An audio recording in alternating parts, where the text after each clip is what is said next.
अच्छा जी, chapter number 14 जो हमारा है, it is related to chapter number 14। ये चैप्टर सारे का सारा हमारे पास है करंट से रिलेटेड, और उसके बाद अगर करंट की हम बात करें तो कनेक्टेड बाद हमारे पास किस चीज़ की आ जाती है, इलेक्ट्रिसिटी की बात आ जाती है। सो करंट क्या चीज़ है? हम तो नॉर्मल लाइफ में, मतलब डे टू डे लाइफ में बहुत दफ़ा ये बात सुनते हैं, नाम भी सुनते हैं कि करंट है, लेकिन करंट है क्या चीज़? देखो, हर एक एलिमेंट जो होता है ना, अगर इंसुलेटर है, कंडक्टर है या फिर सेमी कंडक्टर है, इन तमाम में अगर आप देखें तो इनमें एटम्स होते हैं। अब उन एटम्स के जो इलेक्ट्रॉन्स हैं, अगर तो वो कनेक्टेड हैं अपने न्यूक्लियस के साथ, वो अपने न्यूक्लियस के साथ एक उनमें स्ट्रॉन्ग फोर्स पाया जाता है, स्ट्रॉन्ग न्यूक्लियर फोर्स पाया जाता है, सो वो न्यूक्लियस से हटेंगे नहीं, वो इधर उधर उसकी मूव करते रहेंगे। जैसे हमारे प्लानिटरी सिस्टम में प्लैनेट्स जो हैं वो सूरज के इर्द गिर्द मूव कर रहे हैं, ठीक है। यहाँ पे कुछ ना कुछ इलेक्ट्रॉन्स ऐसे होते हैं जिनके न्यूक्लियस के साथ एक वीक फोर्स से एक लिंक होता है, और वो न्यूक्लियस से मतलब उस एटम से जल्दी डिटैच हो जाते हैं, और वो फिर रैंडमली इधर उधर मूव करते हैं। अगर ये मेरे पास कोई एलिमेंट है तो उसमें ये जो इलेक्ट्रॉन्स हैं, ये सारे के सारे रैंडमली मूव करने वाले इलेक्ट्रॉन्स हैं, और इनको हम क्या कहते हैं? They are the freely moving electrons. इनको हम क्या कहते हैं? इनको कहा जाता है फ्रीली मूविंग इलेक्ट्रॉन्स, या फ्री इलेक्ट्रॉन्स भी कहा जाता है ना। ये इलेक्ट्रॉन्स क्या करते हैं? ये रैंडमली मूव करते हैं, कोई किसी डायरेक्शन में मूव कर रहा हो, कोई किसी डायरेक्शन में मूव कर रहा हो, हर एक की एक रैंडम डायरेक्शन होती है, एंड यू कैन नॉट जज the direction of that electron के इसके बाद ये कहाँ जाने वाला है। सो वो किसी भी डायमेंशन में मूव कर सकता है, किसी भी डायरेक्शन में मूव कर सकता है। खैर, अब अगर हम बात करते हैं इलेक्ट्रिक करंट की, तो अगर इसके साथ मैं कोई बैटरी कनेक्ट कर दूँ, जैसे आप लोगों के सेल वगैरह होते हैं, अगर मैं बैटरी कनेक्ट कर दूँ तो अब क्या होगा?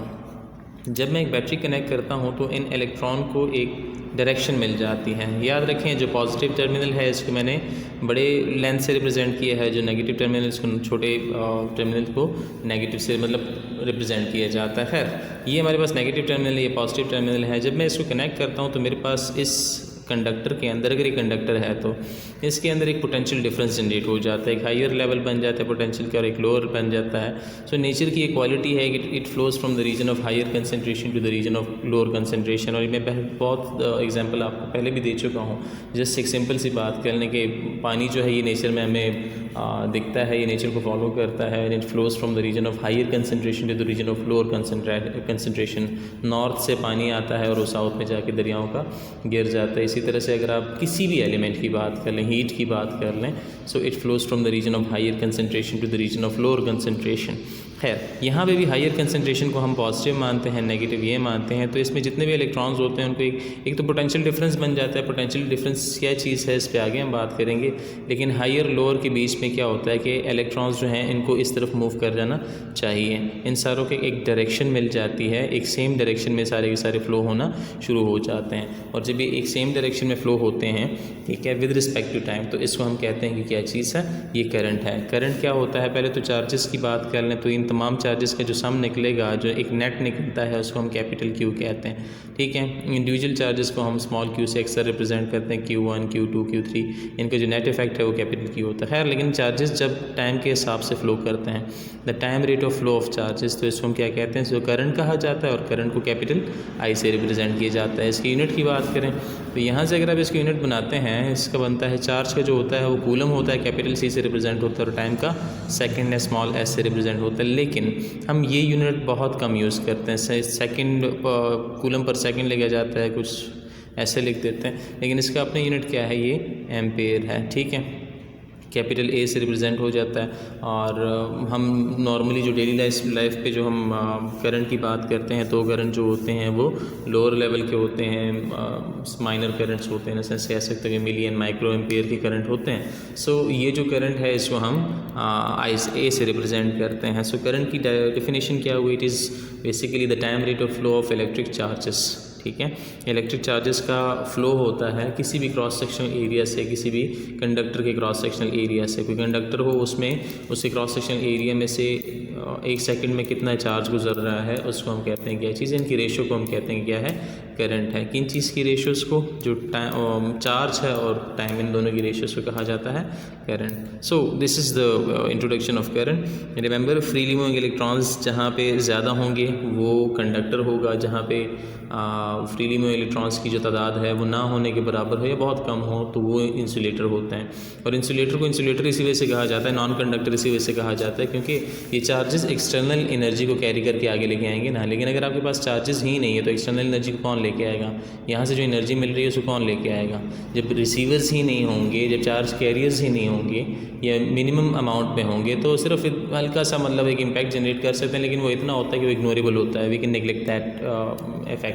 सो कंडक्टर्स को कंडक्टर्स इस वजह से कहा जाता है बिकॉज इसमें चार्ज कैरियर्स या फ्रीली मूविंग इलेक्ट्रॉन्स की तादाद ज़्यादा होती है। So that's why we can say that those electrons or those charge carriers can take the energy of the external source from one point to another in that conductor. So वो जो energy होती है उसको हम एक point से दूसरे point तक लेके जा सकते हैं, जो एक्सटर्नल सोर्स से हम लेके आ रहे हैं। एग्जैक्ट यही केस हमारे पास होता है। सेमीकंडक्टर के लिए भी एक क्राइटेरिया हम सेट करते हैं कि वहाँ पे जो कंडक्टर्स चार्ज कैरियर्स की तादाद होती है वो ना बहुत ज़्यादा होती है, मतलब ये नहीं कह सकते हैं कि हमारे पास जो है वो कंडक्टर की इक्वल होती है, और ना ही इंसुलेटर्स मतलब they are good conductors as compare to insulators and they are bad conductors as compare to the conductors. तो उनके हिसाब से ये एक इंटरमीडिएट लेवल बन जाता है जिसको सेमीकंडक्टर्स कहते हैं। They are the most widely use devices in the electronics, in the field of electronics.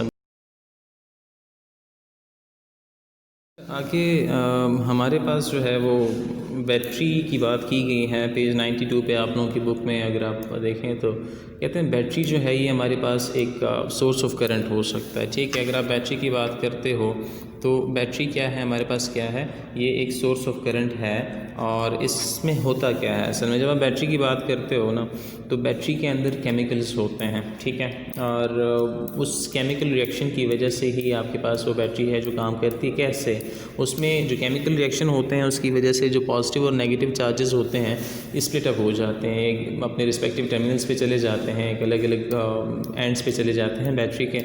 और उसकी वजह से क्या होता है कि जब अगर एक बैटरी है, फॉर एग्जांपल दिस वन, यहाँ पे एक बैटरी है और यहाँ पे केमिकल रिएक्शन की वजह से जो चार्जेस स्प्लिट हुए हैं तो यहाँ पे पॉजिटिव चार्जेस आ गए और यहाँ पे सारे के सारे नेगेटिव चार्जेस आना शुरू हो जाते हैं। तो ऑलरेडी आपने एक पोटेंशियल डिफरेंस सेटअप कर दिया है इस बैटरी के अंदर, और इस पोटेंशियल डिफरेंस की वजह से जो होते हैं फिर उसके अंदर चार्जेस फ्लो करना शुरू हो जाते हैं। और ये जो चार्जेस फ्लो कर रहे हो देखते हैं कि इन्हीं चार्जेस की जो एनर्जी होती है, इन सेंस हम कह सकते हैं कि जो केमिकल एनर्जी होती है उस बैटरी की वो इलेक्ट्रिकल पोटेंशियल एनर्जी में कन्वर्ट हो जाती है। और उस इलेक्ट्रिकल पोटेंशियल एनर्जी को फिर हम यूज़फुल पर्पसेस के लिए यूज़ कर सकते हैं। लाइक आप उसको कहीं घड़ी वगैरह में लगा दें तो उससे आप घड़ी को चला लेते हो, या रिमोट कंट्रोल में लगा दें तो उससे आप उसको रन कर लेते हो। सो उसको फिर हम डिफरेंट पर्पस के लिए यूज़ करते हैं। मेन एलिमेंट क्या होता है बैटरी के अंदर, केमिकल रिएक्शंस होते हैं, और केमिकल रिएक्शन की वजह से पॉजिटिव और नेगेटिव चार्जेस जो होते हैं वो दो डिफरेंट एंड्स पे चले जाते हैं, उसकी वजह से पोटेंशियल डिफरेंस डेवलप हो जाता है और उसके बाद चार्जेस फ्लो करना शुरू हो जाते हैं from the region of higher concentration to the region of lower concentration.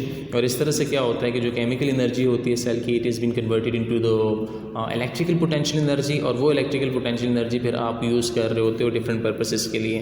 आपकी बुक में पेज नंबर 92 पे डायग्राम गिवन होगी, उसको देख लीजिएगा। इसके साथ कनेक्टेड एक दूसरा टॉपिक है जिसको हम कहते हैं कन्वेंशनल करंट। कन्वेंशनल करंट क्या होता है? कन्वेंशनल करंट की बात अगर हम करें तो स्टार्ट में इलेक्ट्रॉन्स जब डिस्कवर नहीं हुए थे, इलेक्ट्रॉन्स का कोई बेसिक एक थीम नहीं आई हुई थी, उस टाइम वो डिस्कवर नहीं हुए थे, तो उस टाइम लोग यही समझते थे कि जो चार्जेस होते हैं, जो बैटरी में करंट फ्लो करता है, it flows from the positive terminal to the battery, और वो पॉजिटिव से स्टार्ट होकर बैटरी के नेगेटिव की तरफ जाता है। लेकिन स्टिल उसी वजह से हम इसको एक तरह से आज तक यूज़ कर रहे हैं कन्वीनियंस के लिए। हालांकि अगर रियलिटी देखी जाए तो अगर बैटरी के पॉजिटिव टर्मिनल से चार्ज फ्लो कर रहे होते हैं, लेट्स सपोज ये मेरे पास कोई सर्किट है और मैंने इसके साथ बैटरी कनेक्ट की हुई है, तो अगर कन्वेंशनल करंट की बात करते हैं तो करंट की direction from the positive terminal of the battery to the negative terminal of the battery होगी, मतलब पॉजिटिव टर्मिनल से स्टार्ट होकर नेगेटिव की तरफ जाएगी। इस तरह से फिर इलेक्ट्रॉनिक करंट की भी बात आ जाती है। अब इलेक्ट्रॉनिक करंट क्या होता है? इसके साथ साथ मैं कनेक्टेड बात कर लूँ कि जी इलेक्ट्रॉनिक करंट जो होता है वो हमारी बुक में तो ज़्यादा कंसिडर नहीं किया जाता। ज़्यादातर बुक्स में इलेक्ट्रॉनिक करंट की डायरेक्शन को नहीं कंसिडर किया जाता, कन्वेंशनल करंट को ही यूज़ किया जाता है ड्यू टू इस कन्वीनियंट मैथड। ठीक है, इलेक्ट्रॉनिक करंट की बात करें उसमें आई इलेक्ट्रॉन रहा है तो इलेक्ट्रॉन पर नेगेटिव चार्ज होता है, समझाने के लिए कह रहा हूँ, उस पर नेगेटिव चार्ज होता है, so that's why it flows from the region of lower potential the region of higher potential, ऐसे कह सकते हो। या एक तरह से हम कह सकते हैं कि इलेक्ट्रॉनिक करंट जो होता है वो नेगेटिव टर्मिनल तो बैटरी से स्टार्ट होके पॉजिटिव की तरफ जा रहा होता है। तो इसको हम कहते हैं कि हमारे पास जो है कन्वेंशनल करंट है और इलेक्ट्रॉनिक करंट है। लेकिन फिर मैं बता दूं कि ज़्यादातर केसेस में हमारे पास कन्वेंशनल करंट ही यूज़ किया जाता है बिकॉज वो थोड़ा सा कन्वीनियंट मेथड हो जाता है। The next topic in your book is related to the measurement of current, कि करंट को कैसे मेजर करना है। अभी थोड़ी देर पहले हमने बात की थी कि जो करंट है उसको मेजर करने के लिए हम जो यूनिट यूज़ करते हैं करंट की, दैट इज़ एम्पेयर। हमें कितना पता चलेगा कि जी हमें अंदाज़ा कैसे होगा किसी एलिमेंट में से कितना करंट फ्लो कर रहा है। आपने अपने रिमोट कंट्रोल के साथ सेल कनेक्ट किए हुए हैं, अब उस सर्किट में से कितना करंट फ्लो करना है यू नीड टू नो। अगर आपको पता करना है उसके बारे में, आपको उसका अंदाज़ा लगाना है कि इसमें कितना करंट फ्लो करना है, then you need some sort of device. आपको एक एलिमेंट एक डिवाइस की ज़रूरत पड़ेगी। और जो माइनर करंट्स होते हैं, जो सेंसिटिव करंट्स होते हैं मिली एम्पेयर के लेवल के, तो उनको मेजर करने के लिए हम डिवाइस यूज़ करते हैं जिसको कहा जाता है गिल्वानोमीटर। गिल्वानोमीटर की डायग्राम आपकी बुक में गिवन है। हाँ, मैं वीडियो में कहीं ना कहीं उसको जाके उसकी जो एक पिक्चर होती है वो मैं अपलोड कर दूँगा साथ। तो गिल्वानोमीटर हम यूज़ करते हैं सेंसिटिव करंट को मेजर करने के लिए। इसके 2 टर्मिनल्स होते हैं, एक से आप पॉजिटिव टर्मिनल को कनेक्ट करते हो और एक से आप नेगेटिव टर्मिनल कनेक्ट करके उसकी वायर जो है एक्सटेंड कर लेते हो टू द एलिमेंट जिसमें से आपने करंट पास करना है। खैर, यहाँ पे जो डायग्राम है इसमें क्या हो रहा है, ये एक बैटरी है जिसकी रिप्रेजेंटेशन हमने यहाँ पे की है। इसका पॉजिटिव टर्मिनल है, नेगेटिव टर्मिनल है। अब इस बैटरी में से क्या होता है कि इसमें से करंट फ्लो करता है कन्वेंशनली। हम इसे कन्वेंशनल करंट की बात कर लेते हैं। तो कन्वेंशनल करंट जो गुजरेगा तो यहाँ सबसे पहले कहाँ से गुजरेगा, ये मेरे पास आ रहा है नाइफ स्विच। अब नाइफ स्विच क्या चीज़ है, नॉर्मली आपके घरों में जैसे बटन लगे होते हैं ना ऑन ऑफ के लिए, एग्जैक्टली वही चीज़ है। अगर आप इस नाइफ़ को यहाँ से डिटैच कर लेते हैं, आप इसको हटा देते हैं, इसका लिंक तोड़ देते हैं, तो सर्किट ब्रेक कर जाएगा और उसके बाद करंट नहीं गुजरेगी सर्किट्स में से। हाँ, अगर आप उसको दोबारा से कनेक्ट कर लेते हैं, अटैच कर लेते हैं, तो फिर करंट गुजरना शुरू हो जाएगी सर्किट में से। अब क्या हुआ कि यहाँ पे आपने दूसरा जो वायर कनेक्टेड आ रही थी, आपने उसको यहाँ पे जो गिल्वानोमीटर है इसके पॉजिटिव टर्मिनल से कनेक्ट कर दिया। गिल्वानोमीटर के नेगेटिव टर्मिनल्स को आपने उठाया, वहाँ से एक वायर कनेक्ट की और उसको इस बल्ब में से कितना करंट फ्लो हो रहा है इसमें से हमने फाइंड आउट करना है। इस बल्ब के साथ में वो आपने नेगेटिव टर्मिनल कनेक्ट किया वायर के ज़रिए और दूसरा जो टर्मिनल है बल्ब का आपने बैटरी से कनेक्ट कर दिया। सो इस तरह से हमारे पास ये सारे के सारे सर्किट कंप्लीट हो जाता है और इसमें से करंट गुजरता है अगर आप इसको कनेक्ट कर देते हैं। और गौर से देखें तो करंट की मेजरमेंट के लिए मैंने इस गिल्वानोमीटर को इस सर्किट के साथ सीरीज़ में कनेक्ट किया है। सीरीज़ में कनेक्शन की बात ये होती है कि आप देखो तो पॉजिटिव टर्मिनल जो है वो नेगेटिव टर्मिनल से जो कनेक्ट हुआ है, इसमें कहीं पे भी ऐसा नहीं हुआ कि हमने यहाँ से इस बल्ब के साथ इधर से हमने वायर्स निकाल के कनेक्ट कर दिया इंडिविजुअली, या फिर इस नाइफ स्विच के साथ हमने इंडिविजुअली कनेक्ट कर दिया, ऐसा नहीं है। या ये जो नेगेटिव पॉजिटिव टर्मिनल है ये कनेक्ट हुआ है नेगेटिव टर्मिनल से by a series of devices. ठीक है, एक का टर्मिनल दूसरे से, दूसरे का टर्मिनल तीसरे से करते करते करते हमारे पास वो सर्किट कंप्लीट हो गया थ्रू द नेगेटिव टर्मिनल। सो ये हमने क्या किया है, हमने एक चीज़ जहन में हमेशा रखनी है कि जब हम करंट मेजर करना चाह रहे होते हैं तो आपने करंट मेजरिंग इंस्ट्रूमेंट को सीरीज़ में कनेक्ट करना है विद द सर्किट ना। यहाँ से जो करंट गुजरेगा इस बल्ब में से वो हमें पता चल जाएगा कि क्या है, कितना करंट गुजर रहा है इन टर्म्स ऑफ मिलीएम्पेयर। एक चीज़ जहन में रखें कि जो गिल्वानोमीटर है इसकी रेजिस्टेंस बहुत कम होनी चाहिए। लॉजिक इसकी है कि जब आप इसके रेजिस्टेंस को कम रखेंगे तब ही ज़्यादा से ज़्यादा करंट इसमें से फ्लो कर सकता है। रेजिस्टेंस का जो टॉपिक है वो आगे आएगा, लेकिन मैं जनरली एग्जांपल बता दूं आपको कि रेजिस्टेंस है क्या चीज़। जब कहीं पे चार्जेस गुजरना चाह रहे होते हैं, फ्रीली मूविंग चार्जेस, और वो कंडक्टर में से गुजर रहे होते हैं, तो कंडक्टर के अंदर एटम्स पड़े होते हैं और वो एटम्स जो हैं वो इन चार्जेस के फ़्लो को रेजिस्टेंस दे रहे होते हैं, मुज़ाहमत दे रहे होते हैं। जैसे आप अगर कहीं से गुजरना चाह रहे होते हो और सामने आपके क्लास में आप गुजर रहे हो और आपके सामने कोई चेयर वगैरह आ जाए, तो आप उस चेयर को उसको क्रॉस करने के लिए एनर्जी अप्लाई करते हो।